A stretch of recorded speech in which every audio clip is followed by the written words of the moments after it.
ad objective, brand awareness ba, traffic generation, o lead generation?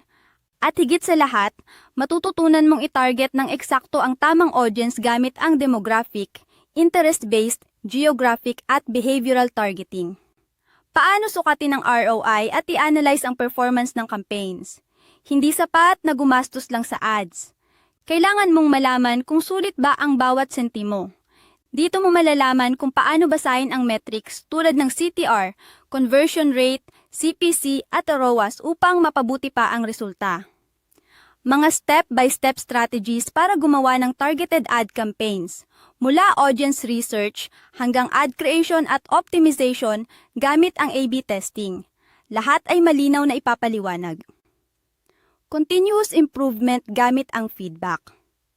Matutunan mong gamitin ang comments, polls, analytics data para i-adjust ang iyong content strategy at manatiling relevant kahit mabilis magbago ang social media trends.